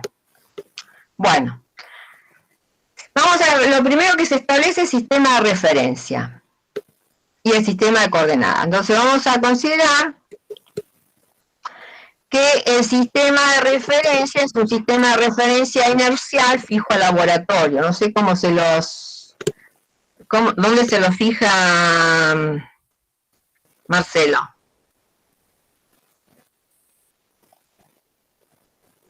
Bueno, o podemos trabajar en coordenadas intrínsecas acá. Bueno, vamos, el sistema de referencia es independiente del sistema de coordenadas. Acá sabemos que el cuerpo realiza una trayectoria circular, o sea, si lo miran de arriba, el cuerpo hace esto, ¿está? ¿Se entiende que hace esto el cuerpo? Sí, sí. Bueno, entonces va a tener una cierta velocidad angular. Observen, acá el vector velocidad, ¿no? Si este es el vector velocidad, va a tener una componente en esta dirección y una componente en esta dirección. Acá yo esto lo puedo llevar más arriba y me da la componente en esa dirección del vector velocidad. Y esto lo elimino, bueno, no importa. O sea, siempre el vector velocidad, ¿cómo es con respecto a la trayectoria? Tangente. Tangente. Bueno, siempre es tangente. Bueno, y acá tengo el peso, la tensión superior, la tensión inferior, ¿no?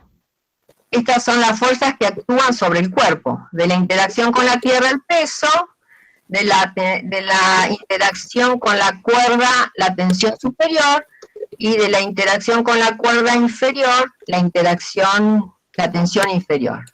Y el cuerpo realiza una trayectoria circular a velocidad constante. Si la velocidad es constante, omega es constante, ¿y cómo se representa omega?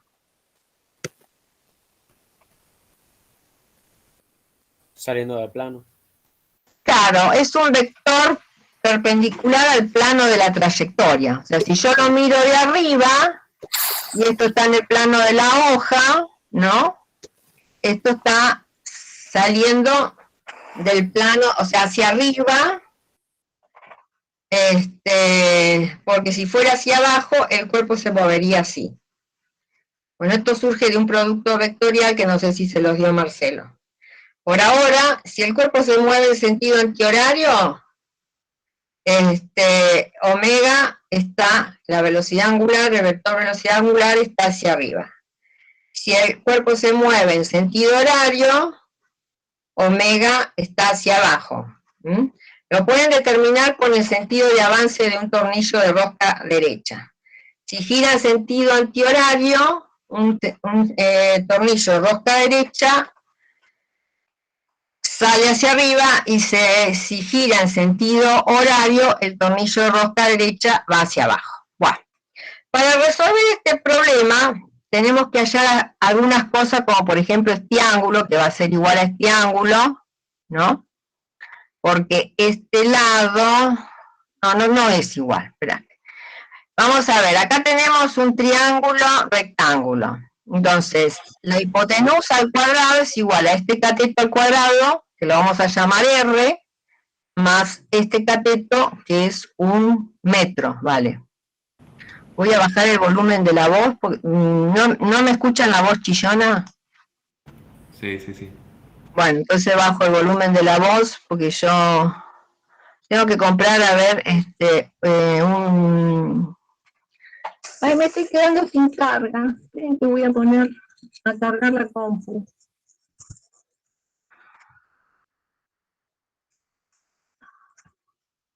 Ahí está. Bien, entonces, acá tengo un triángulo equilátero, entonces 1,25 metros al cuadrado es igual a este cateto al cuadrado más 1 metro al cuadrado. ¿Está? Entonces acá despejo R 0,75 metros. Y el coseno de este ángulo, ¿a qué es igual? Cateto adyacente, que es 1 metro, dividido la hipotenusa, es 1,25 metros, entonces este ángulo es de 37 grados. Bueno, entonces, a ver, Puede ser que esa diapositiva creo que no la habíamos visto. ¿Qué? Esa diapositiva creo que no la Sí, no la habíamos visto. Bueno, entonces, estos valores me sirven para calcular acá, porque ¿qué hacemos? La ecuación vectorial dice que la tensión superior más la tensión inferior más el peso es la derivada respecto al tiempo de la masa por la velocidad. Bueno, entonces, yo acá trabajé con coordenadas intrínsecas. Entonces, si como tenemos acá una trayectoria circular, la normal está dirigida hacia el centro de la trayectoria circular.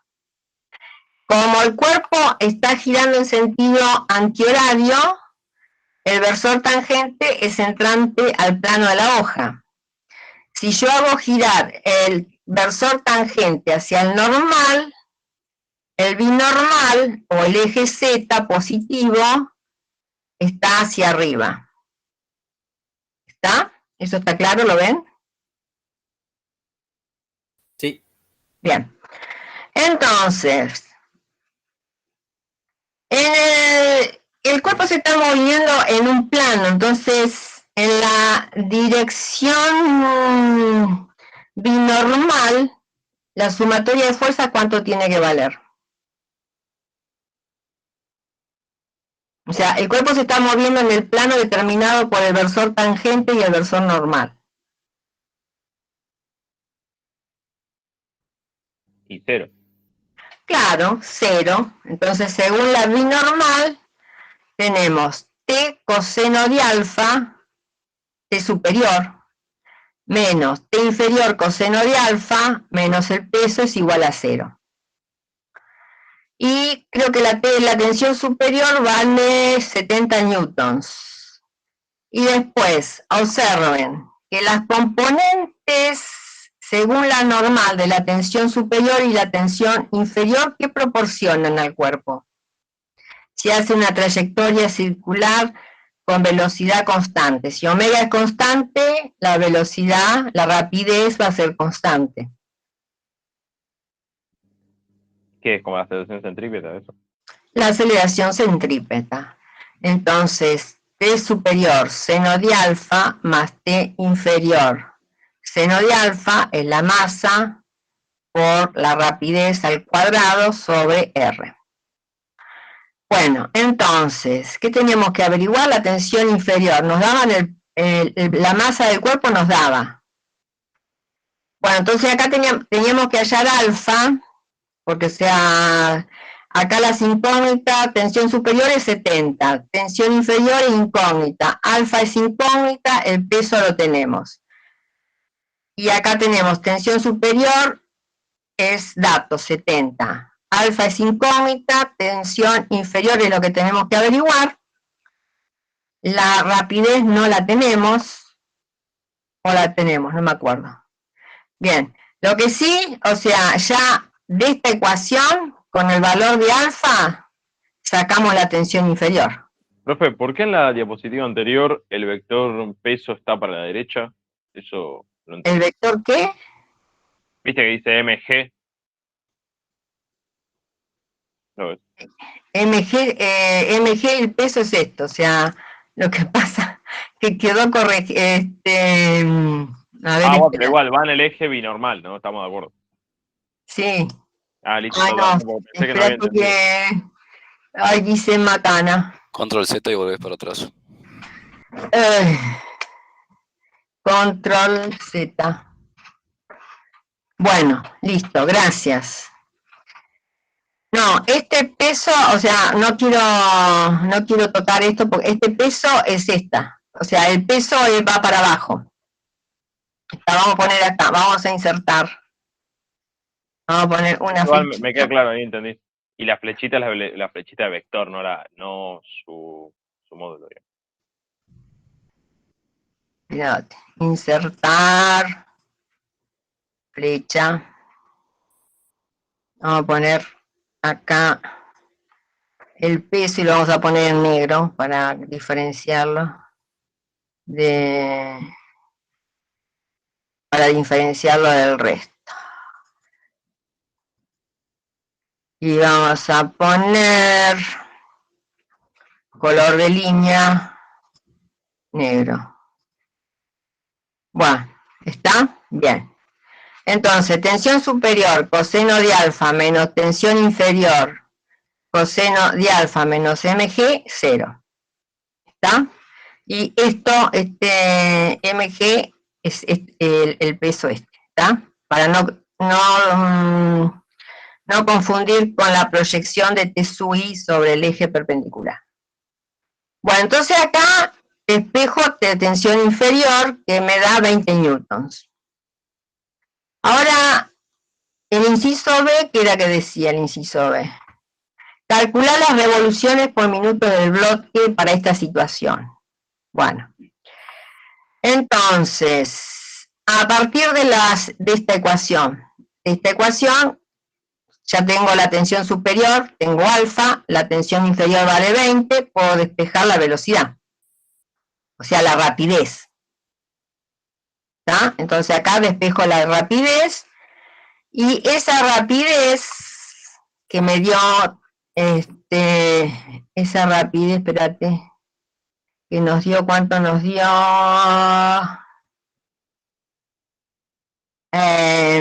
Acá falta, esa rapidez dio 304 metros por segundo, ¿está? Verifiquen, hagan estas cuentas y a ver si esta rapidez le da 304 metros sobre segundos. Bueno, ahora bien, el vector velocidad, como estamos en un movimiento circular, es el vector velocidad angular vectorial R. ¿Sí? ¿Sí o no? Bueno, si no, todavía no lo aprendieron. Eso de la ¿Cómo? rapidez, que entendí lo último que dijiste, pero me quedé medio tildado con lo último que decías de la rapidez. La rapidez es el módulo del vector velocidad. Sí, eso sí. Pero el vector velocidad, fíjate que está, a ver, en esta diapositiva, no. Vamos a verla, no, a ver, en una la puse. A ver. En una se las indiqué. Acá. La rapidez es tangente a la trayectoria. Digo, el vector velocidad. Acá es esto. En otra parte, el vector velocidad, por ejemplo, cuando está pasando por acá la partícula, el vector velocidad va a ser este. Cuando, o sea, el vector velocidad está cambiando de dirección, no de módulo. ¿Está? Tengo que graficar todos los vectores de igual módulo.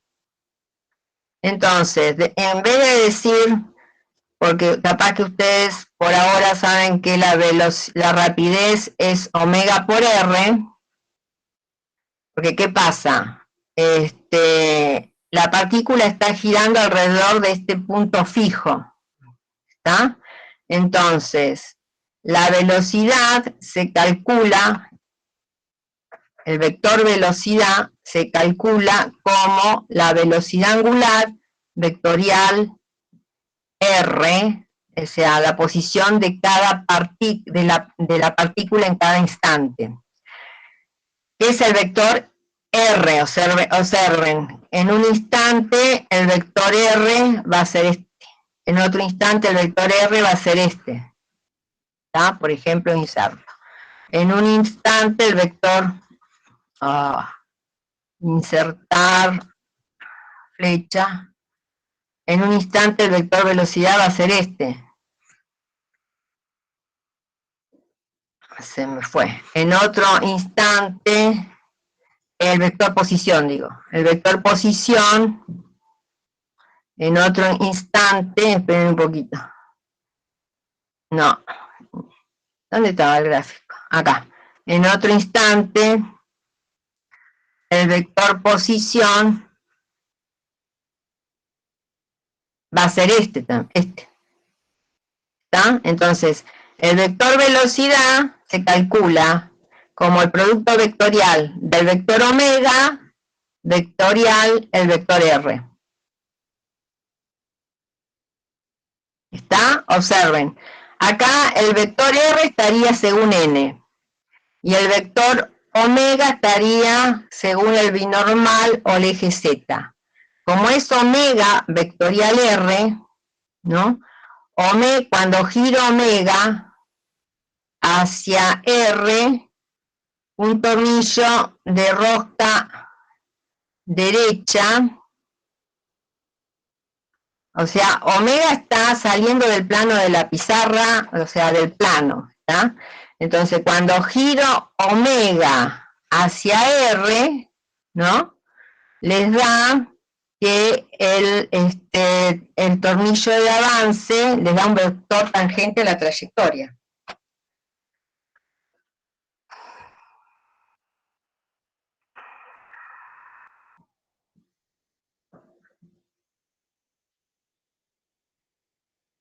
¿Está?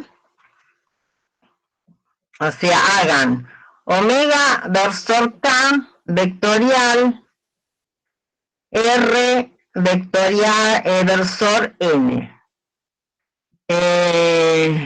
Entonces, eso les da que el vector velocidad es tangente a la trayectoria. Bueno, el módulo de ese vector velocidad es el módulo de omega por el módulo de R por el seno de 90 grados. El seno de 90 grados, porque omega y R forman un ángulo de 90 grados, entonces la rapidez les da es igual al módulo de la velocidad angular por R. La rapidez la sacan de acá, es 3,04, ¡ay Dios! Porque hoy 3,04 metros sobre segundos. Y el radio lo calculamos a partir de trigonometría. Entonces, metros se va con metros. Esto me queda radianes sobre segundos. Pasándolo a revoluciones, ¿qué hago? Una revolución, o sea, una vuelta completa, corresponde a 2pi radianes. Y después tengo que pasar los segundos a minutos. Por 60 segundos es un minuto y me queda 39 revoluciones por minuto. ¿Está? Sí, sí.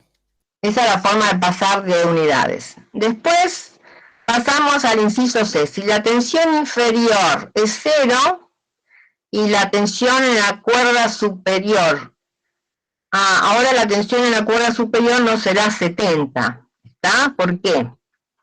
Piensen, ¿por qué no será 70?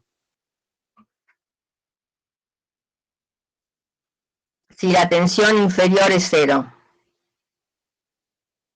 En el caso anterior, la tensión inferior nos dio que eran 20 newtons. Y ahora me dice que la tensión inferior es 0 y yo les pregunto por qué la tensión superior no será 0.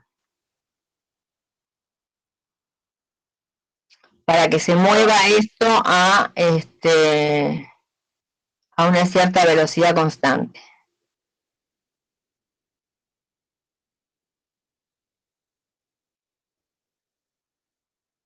Porque la tensión superior, ahora, la componente vertical de la tensión superior, antes tenía que compensar el peso y la componente vertical de la tensión inferior. Es decir, la componente vertical de la tensión superior antes tenía que compensar al peso y la componente vertical de la tensión inferior. Y ahora solamente compensa el peso. Observen, les queda tensión superior más peso, más la fuerza peso, igual a 0. Entonces, según la dirección binormal o del eje Z, T coseno de alfa menos el peso es igual a 0. De ahí sacan que la tensión superior es 50 newtons. Y la componente horizontal de la tensión superior proporciona la aceleración centrípeta. Entonces tengo que la tensión superior seno de alfa es la masa por la rapidez al cuadrado sobre R, como la rapidez es R por omega, me queda R al cuadrado por omega al cuadrado sobre R, simplificando me queda R por omega. ¿Está? Estamos en la misma situación anterior, donde L es 1,25 metros, esto es 1 metro, y R toma el mismo valor. Lo único que cambió es que desaparece la tensión inferior. Entonces ya la tensión superior no toma el valor de 70 newtons, sino que toma 50 newtons. ¿Pero por qué? Porque solo compensa, o sea, la componente vertical de esta tensión solo va a compensar el peso. Y al ser inferior, esta tensión inferior y este ángulo es igual, ¿qué va a ser inferior ahora?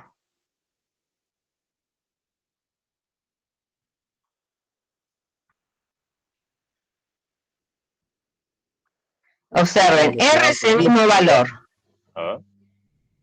Es decir, la tensión superior era antes 70 newtons, ahora vale 50 newtons.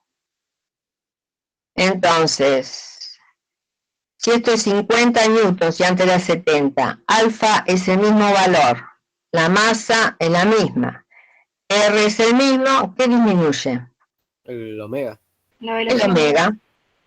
Entonces, pasamos de 3,6 radianes por segundo a 30, bueno, queda 3,16 radianes, ¿cuántas revoluciones eran? 39 revoluciones por minuto, pasamos a 30 revoluciones por minuto. Bueno. O sea, cuando gira más lento, tiene que hacer menos fuerza. Es decir, hay una cuerda que no hace, que no está tensionada, solamente está tensionada la cuerda superior.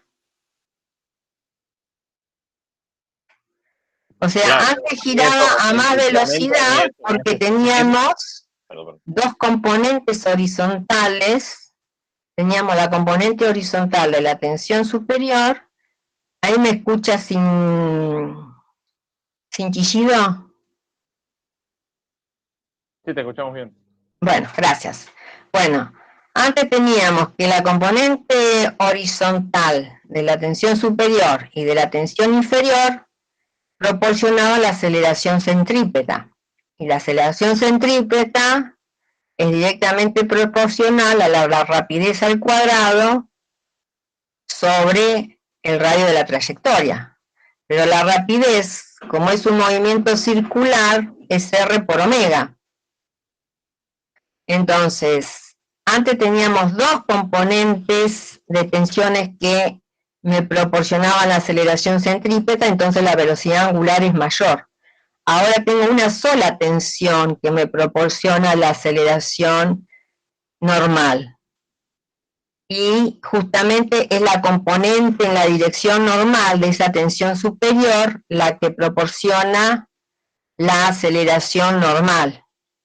Como esta tensión superior ahora no es más 70, sino que 50, esta componente en la dirección normal va a ser menor. Y si esta componente es menor, omega va a ser menor. Profe, disculpa que le moleste. Romina no va a dar su ejercicio hoy, va a darlo en la próxima clase, ¿no? No sé. Si quiere darlo, lo da. Bueno, acá hay una relación. Que Yo sigamos hice... mucho más. Les aviso, como Cristina tiene la una, más que nada para que los chicos sepan que no nos vamos a tirar hasta las 2, 3. O sea, si no llegamos, se dará otro día. No pasa nada. Sí. Bueno, entonces observen. Seno de alfa habíamos dicho que era R sobre L. O sea, alfa era este ángulo. Es R sobre L. ¿Está? Y coseno de alfa, acá tengo coseno de alfa es esperen que, o sea, lo saqué de antes, coseno de alfa es 1 metro sobre 1,25, pero acá coseno de alfa, de esto, pues L, acá escribí, acá está. Coseno de alfa, o sea, lo que hago es el cociente de estas dos ecuaciones. Observen, si ustedes hacen el cociente de estas dos ecuaciones, me queda, la tensión se va y me queda seno de alfa sobre coseno de alfa. La masa se va y me queda R por omega al cuadrado sobre G. Y observen, por otro lado habíamos dicho que el seno de alfa es R sobre L. Entonces escribo R igual a L seno de alfa por omega al cuadrado sobre G. Entonces, seno de alfa lo simplifico y me queda 1 sobre coseno de alfa, es la longitud de la cuerda, por omega al cuadrado sobre G. Bueno, el coseno de alfa es G sobre L omega al cuadrado. ¿Por qué es importante esta expresión? ¿Qué pasa cuando omega disminuye? O sea, si yo hago Ewing, es decir, supongamos ahora que la cuerda inferior no existe, ¿no? Estamos en esta situación y comienza a disminuir la velocidad angular. ¿Qué pasa con este cuerpo? Claro, se va acercando Va al acercando, el centro. ángulo es menor. Se va acercando, se va acercando al eje vertical, puesto que alfa va a ir disminuyendo. Entonces, en la medida que alfa disminuya, ¿no? Porque, es decir, si omega aumenta, todo esto, si omega disminuye, todo esto aumenta. Y en la medida que aumenta, se va a ir haciendo próximo a 1, ¿no? O sea, no puede ser mayor que 1. Entonces, el ángulo se va a ir haciendo más chico. O sea, si alfa fuera 0, el cuerpo estaría sobre la barra vertical. ¿Está? ¿Sí? Sí, sí. Sí. Bueno. ¿Alguna pregunta? No, No, creo que no. Estuvo bien. Bueno. Si no hay ninguna pregunta, dejo de compartir. Chicos, ¿cómo andan? Aquí Romy. En el chat no sé si vieron mi mensaje del ejercicio 14, si lo pueden resolver, porfa, para la próxima clase. Así lo vemos rapidito y vayan con las dudas directo y lo cerramos, digamos. ¿Sí? Es un ejercicio de fuerza variable. Ok. Bueno, igual también si tienen otras dudas de otros ejercicios de la guía de cinemática o lo que fuere, si van avanzando con la práctica, mientras un profe explica, se le puede consultar a otro profesor, no sé cómo, lo vamos viendo también. ¿Sí? Ok. Yo tenía una consulta, no sé si está Marcelo, pero bueno, de última yo la hago a ver qué onda. De que, bueno, él dijo que nada, que vayamos viendo un poco la práctica para el primer laboratorio. Eso es para el jueves que viene, no dentro de 2 días, sino dentro de 9 días. ¿O no? El laboratorio es el 7 de abril, así que... sí, la otra semana entonces. Claro, para que no tengo el calendario acá. Vendría a ser después, no el otro. Así que si quieren pegarle una leída, está buenísimo, pero no se olviden, ¿no?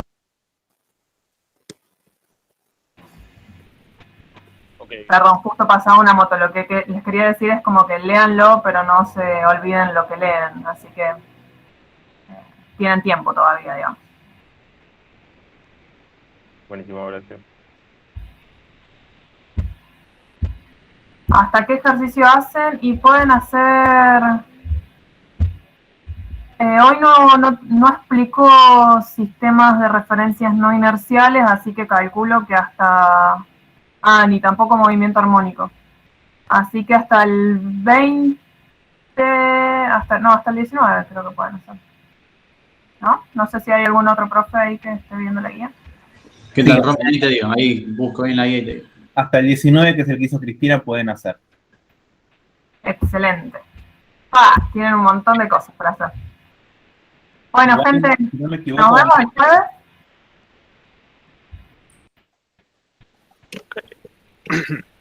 bueno chicos, nos vemos el jueves. Abrazo, nos vemos. Nos vemos el jueves. Hasta luego. Nos vemos, Ramiro. Hasta luego, muchas gracias. Chao, gracias. Adiós.